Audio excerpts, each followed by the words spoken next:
just wanted to chuck my two pence in because nobody asked. So, Ah, but if I can get an army of instructors that are having those, the numbers add up, and that actually does put the next generation of safe drivers on the road, and that's my big vision. I think a conversation like that came from the 20 road would start to tip you towards an A because again it's getting them to think about that future driving, getting them to think and link the two skills. So one of the things that frustrates the hell out of me with stop junctions is the whole put your handbrake on when you get there. Inspire Instructor Training Podcast, where the learning never stops. Hello and welcome to episode 42 of the Inspire Instructor podcast, and I am joined again by the lovely Diana Dodd. Hi, how are you? I've decided to just be nice on these intros now. So it's like It's very preferable. it's my New Year's resolution, be nicer to Diana. Is that because I was nice to you on the live Q&A last night? Very nice to me on the live Q&A. I was blushing and everything. Let's get started with the first Phil's thoughts of 2025. And I want to talk about something that's kind of come up a few times in the industry. I heard a couple of trainers talking about it in opposite directions, actually, about experience and supporting other PDIs and ADIs with or without experience. I've heard it on other podcasts and over social media. And I just wanted to chuck my two pence in because nobody asked. So Ah, I personally am intrigued by the word experience because for me, experience isn't just a length of time. It's not just how long you have been doing something. It's what you've been doing with that, what you have been experiencing with that time. So there will be ADIs out there that have been doing this job for 20 years who absolutely probably wouldn't be suitable for supporting a PDI because their experience is in what, like, maybe they haven't done any, and I guarantee they're not listening to this podcast. Their experience is in just going out there, doing their job, not really doing any CPD, just this is me, this is how I like to do it, this is what I'm doing. I'm okay with that. Like, if they're happy and they're enjoying their life and they're just doing what they're doing, that's fine. But that ADI is an experienced ADI, but absolutely wouldn't be suitable to help a PDI through the process of like how do I cover the competencies? How do I deliver a lesson that the DVSA want to see? Um, yeah, you can have the other way around where you've had somebody who maybe has only been doing it for a couple of years, but has thrown themselves into the process, has taken every sort of CPD they possibly can, really sort of kind of dug into the area, has maybe been sitting in the back of lessons, has been had lots of like extra trainers or taken information from different sources and really sort of kind of chuck themselves into it. And absolutely they'd be ready to sort of kind of support and support a PDI. And they've got to kind of start somewhere. And I don't think it's a case of having to get all of these hours under your belt before you go and support PDIs. What I would say is if you are supporting a PDI and you maybe don't have years and years and years of training PDIs, is get someone there to help you, like someone like us to sort of kind of um, fall back on. In fact, yesterday we had a live Q&A and we had a member asking about they were supporting a PDI and they asked us some questions. Like, there's nothing wrong with that because they're making sure they got the right information to go and then help this PDI. And like, we can't train everyone. So having people out there who are training people, but also rely on other people to train. And we had that when we were training with Lou. Like, Lou was our person to go to when we had a question or asked for support. And I think it's that filtered down sort of kind of process. It is what we need rather than just make sure you've done years of experience and that's the only people that are allowed to do any sort of training or helping. And actually, in that vein, we have this week launched that we are going to be expanding Cowley School of Motoring across the country. And one of our key goals for that franchise is to make sure PDIs and ADIs feel supported. Yeah. Well, it's probably the biggest sort of kind of complaint we see from national driving schools, and we want to be the antidote to that, basically. So, um, feeling like you're supported, and I don't think that's just a thing you can say you're going to do. I think we had to show we were going to do it.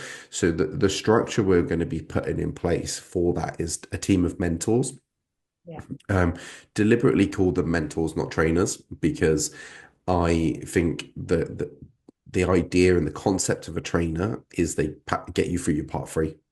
And then Yeah. actually, how many people listening have never heard from their trainer from the day they pass their part three? It's like your driving instructor, isn't it? You're just like we've just spent the last however long getting to know each other, and then you're like, see ya.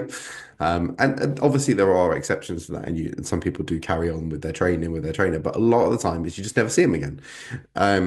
Whereas our mentors will absolutely get you through your part three and get you to that point, but then they will carry on being your mentor and they will carry on supporting you and pushing you and with our help and our support as well. So it's having that network to make sure that everyone in the driving school has can absolutely come to us but can also go to someone at that closer link, feel like they can just kind of pop a quick message in their sort of kind of smaller groups or just a one-to-one message or meet up for a coffee or have someone sit in the back of their lessons.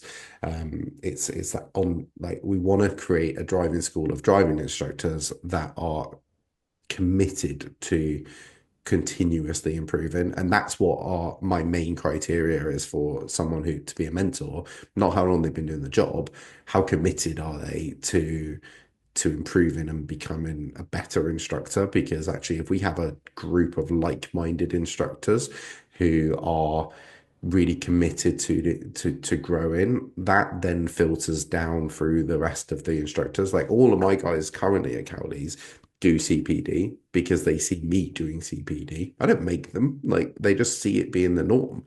And that's all we want is we want it to just be the norm. And I think if you've got mentors treating it like this is the norm, then it becomes the norm for everyone. Like I remember Terry Cook talking about his trainer saying, "You see all those badges on the window? That means no one can teach me anything." And Oh, that for I love me that. is absolutely not the sort of person that we want. And I'm sure he did some good training, but it's just that attitude Mhm. is absolutely not what we want. We want people who want to grow, who show other people they want to grow and show that they still have stuff to learn. And that will then filter massively through to all of the ADIs, which will then filter through to the learners. Yeah. And I think actually, I love the way you summarize that because it's the whole ethos of everything that we want to achieve. I don't actually think it's just the national schools that are lacking in that area. I hear a lot of instructors, even with smaller localized schools, that don't often. It's kind of a chicken and egg thing because actually the smaller schools are trying to grow as well, and I think you've so successfully managed that with your team already that it's just the next natural step. You're not trying to run before you can walk, but you have built up a lovely, lovely team. I absolutely, every instructor I've met from your team has been an absolute pleasure. And I've always been really excited by their knowledge and enthusiasm, which is a real credit to all of you, actually. I don't know why I'm so nice to you these days, but that is true. Absolutely spot on. For me, the other element when it comes to training and even driving instruction, and you hear this with people on the pink badge, is transparency. I think it's really important that you're telling are sharing your experience.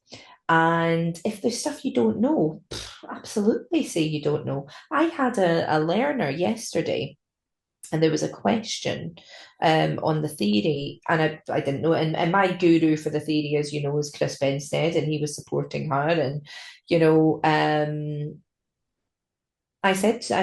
must confess, I didn't know this sign, and it was something that is very localized. I believe it's typically found in London, and I looked it up. I was transparent about it. I said, didn't know this. This is what my understanding. Chris, please correct me if I'm wrong. He added a lot more detail because, that's how we learn. And I think it's also important to know that Lou was very much, our mentor, the one, our go-to.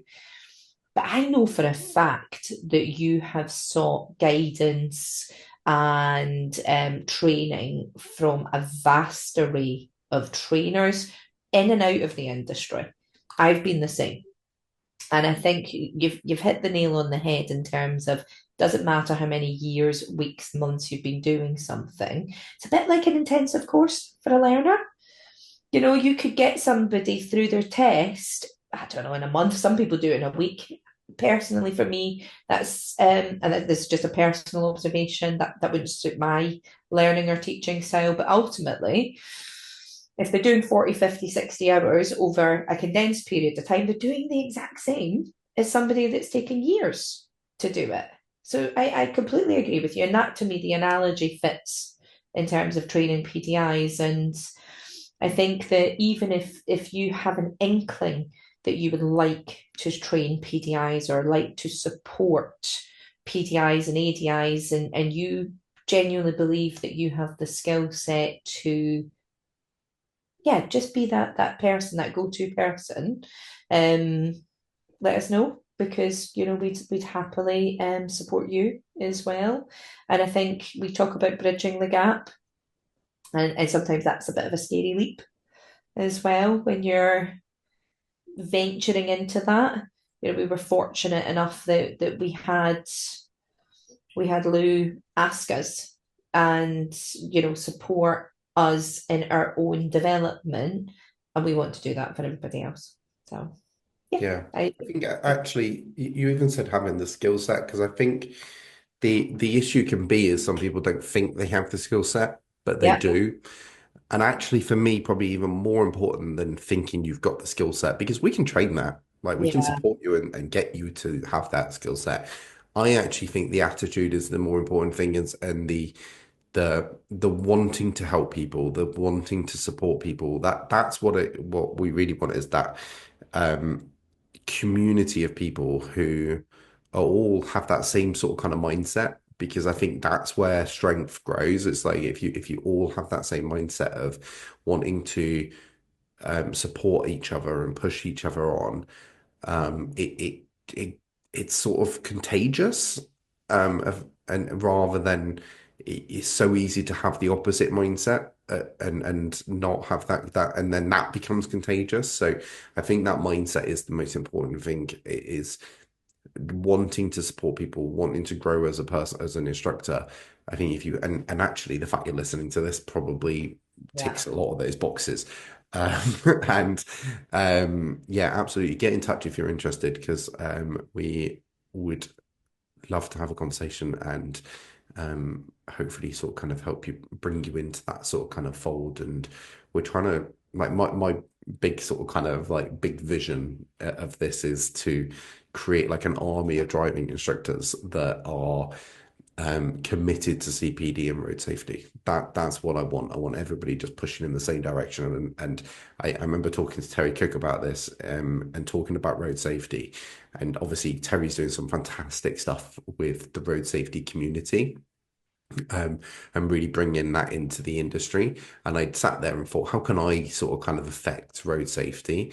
And actually, Terry again, sort of on his podcast, talked about the fact that you do make a difference as a driving instructor when you have those conversations with your pupils. And absolutely, I see that with my learners. I make a difference to their attitudes on the road. What I wanted to do was more, and what I want is an army of instructors doing that, making a difference. Because that, like, if you put those numbers together, and those numbers are, instead of a mass of instructors that don't have the right knowledge, don't have the right support, don't have the right ability to affect those pupils, then actually what you're doing is potentially making the roads less safe, because you've now got people going out on the road that haven't had those sort of kind of influential conversations with their instructors. But if I can get an army of instructors that are having those, the numbers add up, and that actually does put the next generation of safe drivers on the road. And that's my big vision. I love that. I'm glad you also highlighted the skill set because, in my mind, it was listening skills, caring skills. Mhm. So I'm really glad you clarified that actually, because for me, that's the importance, Mm. um, and not what you know. And because yeah, you're right. That Because that we've that had those conversations though, haven't we, with like ADIs who we see that potential, because they have the right attributes, like you just said, the caring and the supporting skill sets. But they sort of kind of go, well, I don't know this and I don't know that. But you can learn those. You can learn those things. I think actually it's harder to learn to be caring and supporting, which is why a lot of trainers out there don't necessarily do that, because it isn't natural to them, or it's not been ingrained in them as they've gone through the process. I think as well they feel that and the industry might judge them Hmm. as well for wanting And it to, might. and they might. But ultimately, what somebody's opinion of you is none of your business. You know, like it's nothing to do with you what they think of you, and actually you don't know it. So just let it be and just concentrate on you. And it's bloody hard, like really hard to do that. And I think that was so important for us to get that message out here because we teach our learners this all the time. Have a go. See what works. See how good you are at it. See the bits you're not good at or need to develop further. Let's do that. Same thing. Exactly the same thing. Sounds good. Shall we move on Yes. to a slightly different feature now? So we have been getting questions from people recording in, but that is more time consuming than I would like. So um, we are going to use a question from our live Q&A with our members. So from yesterday evening. And just we're going to answer that question here, for all those who weren't on the membership. So the question we got, and I remember when I read it, we were halfway through talking about something else, and I saw it pop up on the screen. And I was like, "Oh, that's a good question." Was what are your top tips to turning a B into an A, basically? So getting an A on a standards check. Did you want to go first? Or... Go for it. Yeah. And I think they specifically said what was your top three tips. And we had. I'm going to try and keep it a little bit more succinct than what we did yesterday. But ultimately, we did say it comes down to 45 minutes of a lesson.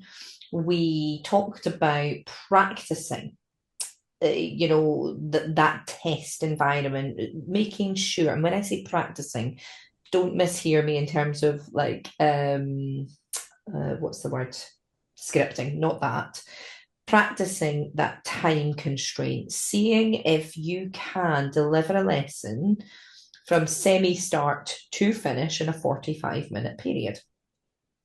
Have people in the back of your lesson so that you and your pupils are comfortable with that environment in that space. So create that as being the norm so that the environment is as normal as possible. And the issue with the sort of top three tips is we looked at the fact that it's no one thing is going to take it from a B to an A, but more an overarching theme of the lesson. And we talked about sort of scratching the surface with learning. If you're getting somebody to demonstrate that learning has taken place, great. You're likely, and it's been safe and the lesson was appropriate for their skill, then it's likely to be a B. However, if you then take that learning to the next level and explore, even deeper what has been going on in the lesson, and we can give you some examples of that in a moment, actually, when we talk about our stop video with my section. But ultimately, if you are looking at a junction and I don't know, the pupil stalls, and then you get to the root cause of the stall, you get to the reason, and you get to the fix, great. But what's the next level? What else has impacted that stall?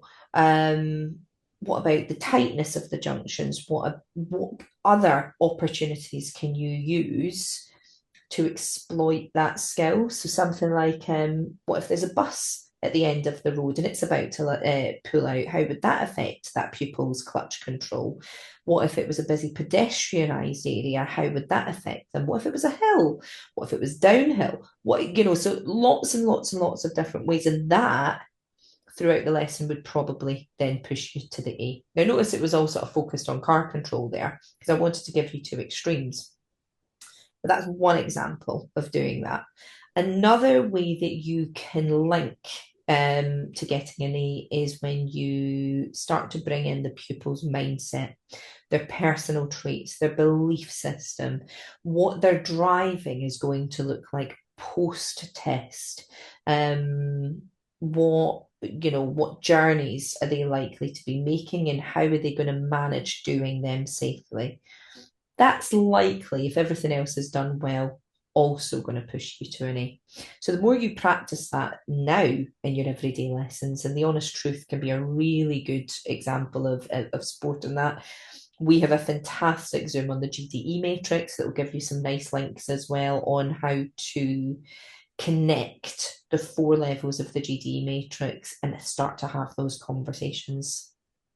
Also, that will help. And do that every week if you can, even if it's just with a couple of learners to get started and then make it the norm. Because actually, when you are doing it in your test, it will just come to you with a bank of information. And there was a point yesterday in a lesson, the pupil had set her limiter on a 20-mile-per-hour road, yet previously in the lesson, she had said that she was able to manage the 20 speed. So rather than me just notice that she'd set it on this wide open stretch of road, I asked her, I've noticed that you've set the limiter on this road, but you didn't on the last one. Talk to me about that. And she said, well, it's quite a big, wide open road. And I'm going to set the limiter in order to manage my speed because I know I'll be tempted to put the gas down because I can see that there's no hazards, no obstructions, etc., etc. Nice. Now, I could have just left it there and that would have been perfectly appropriate and good. However, we were working on country roads, faster moving country roads, but the snow and the ice and the slush had slowed us down. So I asked her to pull over for a moment because I wanted to make a connection to her. And I'd said to her, I said, we've been working on country roads and, we were looking at the speeds. How appropriate do you think those speeds were for the roads? And she was like, well, no, I think they should have been a 40 maximum. And, I'd said to her, well, what are you basing that on? Well, they're really narrow. I couldn't see much. There was lots of bends, etc., etc. I said, so why do you think then country roads have their most collisions at night time? What is it that you think contributes towards those collision statistics? And she said, well, they probably can't see. I said, well, what else do you think? Yeah, you're right, they can't see. What else do you think it is? And we eventually got to the point where nobody was holding them up at an appropriate speed. So I said to her, well, was there anybody behind us on the country roads today? She said, yeah. I said, who was managing the speed of that convoy of cars? She was like, I was. I said, so how much traffic do you think is going to be on the country roads at night? And she said, well, no, I don't think there would be much. I said, and you'd already said visibility is poor. So what else do you think is going on that's contributing towards the collisions happening? She went, oh my goodness, there's no cars on the road. I was like, exactly. I said, and actually, I'm not sure that there's an awful lot of conversations happening, certainly not when I was learning to drive, about the 60 not necessarily always being appropriate. And it was a bit of a light bulb moment for her. I think a conversation like that came from the 20 road would start to tip you towards an E because again it's getting them to think about that future driving, getting them to think and link the two skills as well. What's your thoughts? My thoughts were that you started that sentence with, "I'm going to try and keep it more succinct than last night." Um, And then there was a really nice link to, kind of my brain flowed into a particular train of thought. Fair enough. So you covered a lot of what I said last night in there.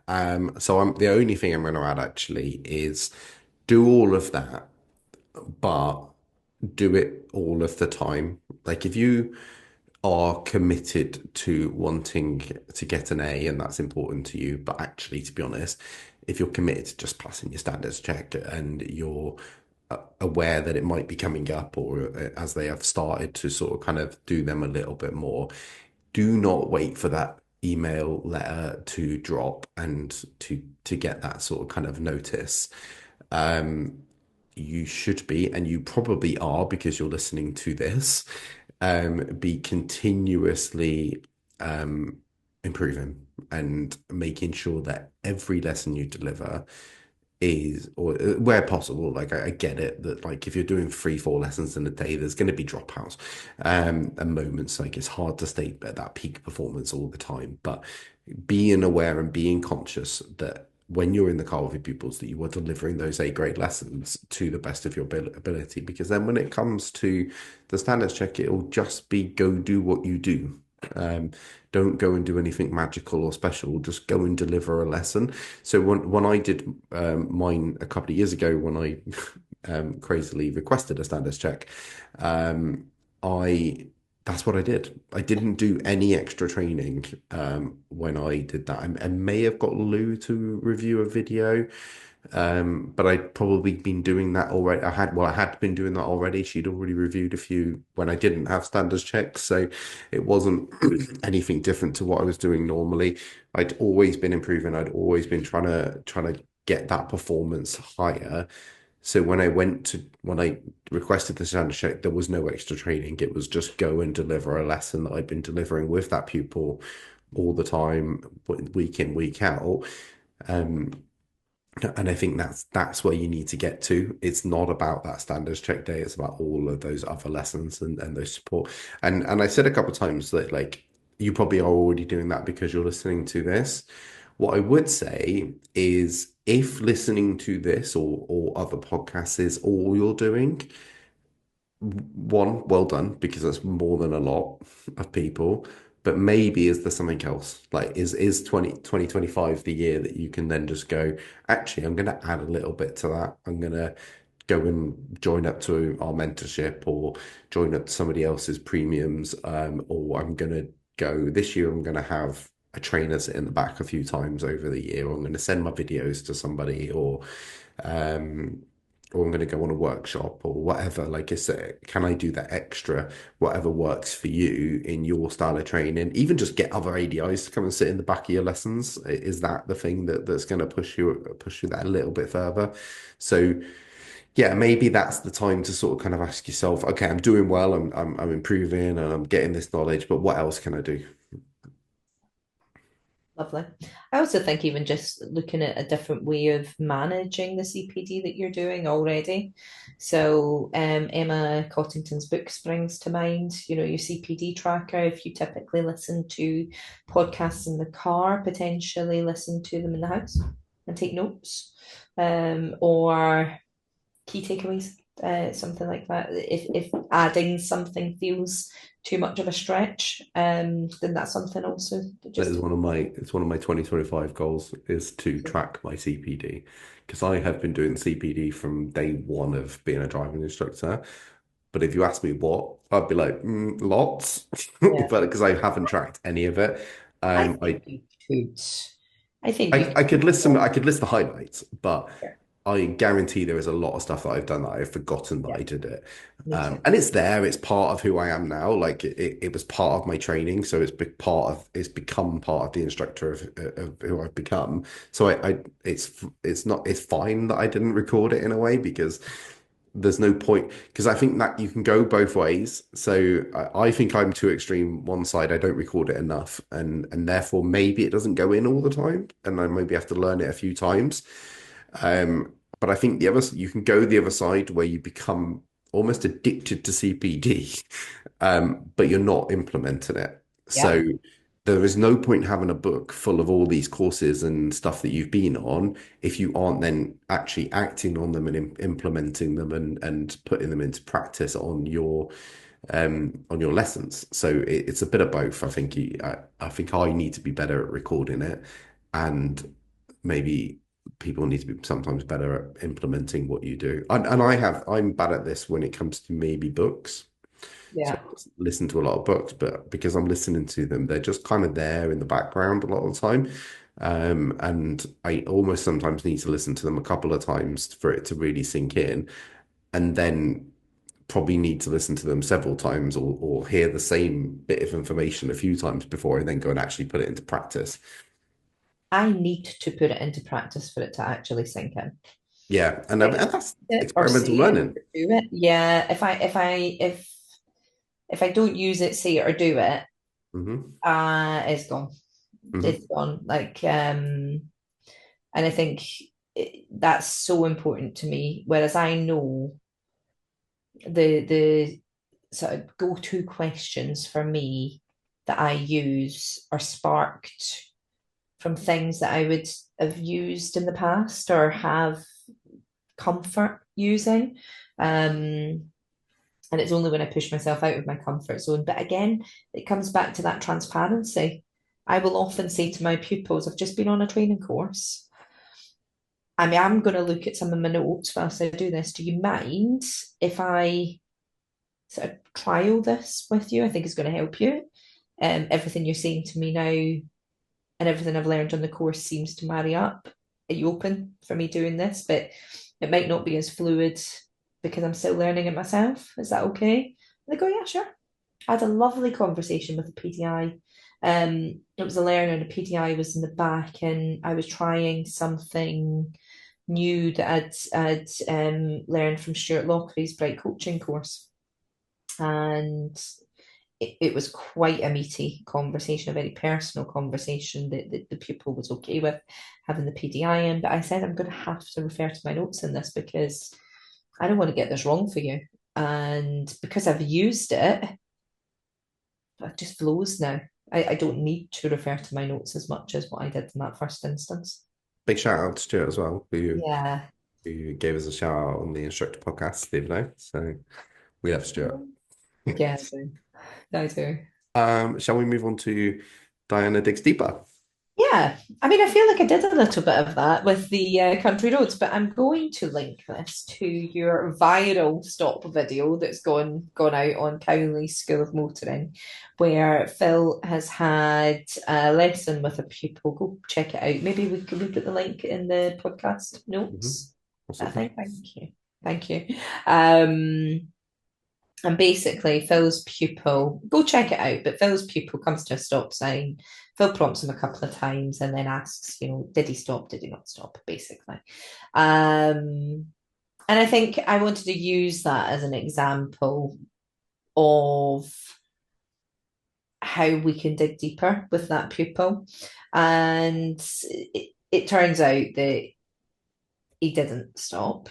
And there's lots of sort of feedback around, well, does he have to? Could he poop and creep, etc., etc. And what I wanted to do here is link that to digging deeper again.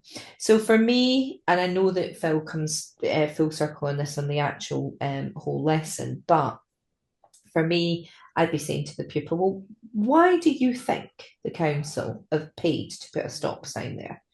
What is it about this junction that has made them do that? Then I would talk about the law. So, what does the law say we have to do? Is it appropriate for us to peep and creep? What about the person behind you that can see? Because sometimes you've got some great visibility one way and not so great the other way. And then I would take that learning into, when you go to supermarkets or train stations, etc., and you have the stop lines but without the stop sign. And actually, sometimes you do have the stop sign as well. Is it a legal requirement or is it an advisory? Just like the signs with the 5 miles per hour. Is it a law or is it an advisory because it's in the supermarket? So we'll have a conversation about that. It's advisory, by the way, just so you know. And I again, thought you were going to put me on the spot then. okay, you did look slightly worried. I did know the answer, if that helps, but yeah, Yeah, yeah. didn't. But in supermarkets, it's why, we can say to our people, okay, well, it's not 5 miles per hour. Well, it is, but, actually, what's the danger of us doing 5 miles per hour? And is there a more appropriate space? And again, it's just taking that one little stop sign. I'm not going to go on too much about it because I feel like I've done quite a lot with it already. One little stop sign and taking it to that next level. That's me. Yeah, something I always talk about with stop signs is because one of the things that frustrates the hell out of me with stop junctions is the whole put your handbrake on when you get there. Oh yeah, and then yeah. Oh, I have another thing as well, but yeah, go for it. But but it pipe down. But it's sort of kind of it's for me that sort of kind of learning or teaching where you're going, no, do this so you don't fail. Yeah. What that does, or do this so the examiner knows you've stopped. Like examiners are really good at telling whether a car has stopped. They've been driving for a long time. Yeah. Um, I it for me that takes all of what you've just said away from the conversation. It's it's no longer about stopping because it's a more hazardous junction. It's now about stopping and putting my handbrake on because my driving instructor told me to, and now I'm never going to do that when I pass my driving test. Absolutely never going to do that. That was the thing I do for my test. No one's watching me anymore. I'm not going to do that because it's pointless. And it feels pointless and it feels weird to just go handbrake on, handbrake off, drive away. And also, while they're busy doing this little procedure that we've tried to teach them, they are no longer doing what they should be doing at a stop junction, which is taking extra care and looking around more. So I actually describe them as stop and look junctions. And so that we do our observations while stationary, because in my mind, that is kind of what they're designed for, is that you aren't accidentally rolling forward while you're still checking. And then you do probably, if you're really, really slow, you're going to see the car, but you're going to see the car and now you're sticking out a little bit. Now that car has to take slightly evasive actions and knock on and so on and so on. And this is all the stuff that probably happened to cause that to be a bigger collision. Um, whereas if you stop and do that, and that car that pops up out of nowhere or comes around that blind corner where it always is, or there's a cross, like in the one in the video, there's a crossroads, and my guess is what has caused that to be needed to be a stop junction is because, and I did have this conversation with the pupil, is because there's parked cars along the road, so that really takes up your attention, like trying to peek around the parked cars, and it's so easy when you're like really looking to go around parked cars to just scan past the crossroads Mhm. and not see the bike or the car coming out a bit too fast because you had your attention too much on something else and it's hard to sort of divide that attention. So a stop and look junction means we stop, we take in our surroundings, we don't count to three or put the handbrake on or whatever. We just stop, we have a look around and go, yeah, safe, off we go. And I think that's the mindset we want to be creating with our learners by getting them to do all those stuff you said about digging deeper and asking those questions, getting them to understand it. And this can be taken to this is what we're talking about with A, B's or A's as well. Taking any of these moments and asking yourself, like, does the pupil have a real true understanding of why we do that? And do they have a way of working out how to do that? And could they do that if I'm not there everywhere? Yeah, And I think if they can do all of those things, then you're training them correctly. You're pushing them to be like critical thinkers about the road and having the debates that we have daily about these sort of kind of junctions. absolutely. And actually, on that same vein, the point that I was going to make is sometimes the stop junction is designed in a way that the pupils stop too early and they stop, yet they can't see anything. So that's very much a part of my digging deeper as well, because you sometimes, I don't know if you've come across that, but certainly in my local area, we have the stop sign, and then I don't know, maybe 50 centimeters, there's a stop line further up. And that's the bit you need to stop at because that's the bit that you need to stop and look, Mhm. not the stop sign. And I think that's really important as well because you'll find No that point, the ones no point stopping if you can't see. exactly. And I Yeah. think that is often a conversation that I will have with my learners when they stop too early, and I'll say, "Well, can you see here? Why do you think they've put that stop line there? What is it that you're hoping to benefit from being here?" And then we talk about actually whether stopping is appropriate for where we're at, or would be a slow crawl up to the stop line be appropriate? And again, it's just explore it, slow crawl up to the stop line, then stop. Let me just clarify because I didn't finish fully that sentence. Because then you're having to stop twice. Because actually, where you stop doesn't help anyone. So yeah, so that's always a nice conversation as well to share with them. And there was one actually, we have a stop sign that's actually facing the side.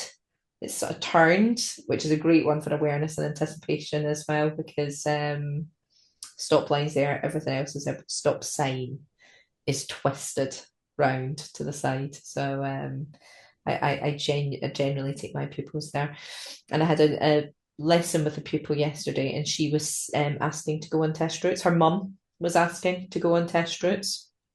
And I'd said to her, I said, with the best will in the world, I said, we are going to cover roads that are on test just because the geographical area of where I am, we will come across some roads that are there. But I won't be doing test routes with you other than like little chunks of some in some cases, because I want you to read the roads and I want you to come to a junction. And actually, there was a lovely moment because she came to an unusual crossroads and it was a giveaway and it totally threw her, but not enough for her to make a poor choice. She went, oh, it's a giveaway. Who am I giving way to? Oh, but I will give way. There's nothing coming. I'll go. And she worked it all out herself. And it was a really, really nice moment. And again, I used that opportunity to say, you know how you said that you wanted to feel familiar with the roads? It can lead us all to a false sense of security.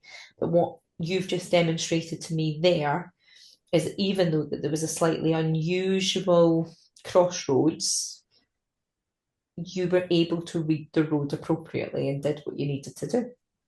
Perfect.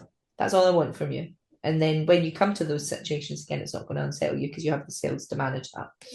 So I think, yeah, it just goes back to that, taking it to that next level. Cool. So, shall we wrap it up there?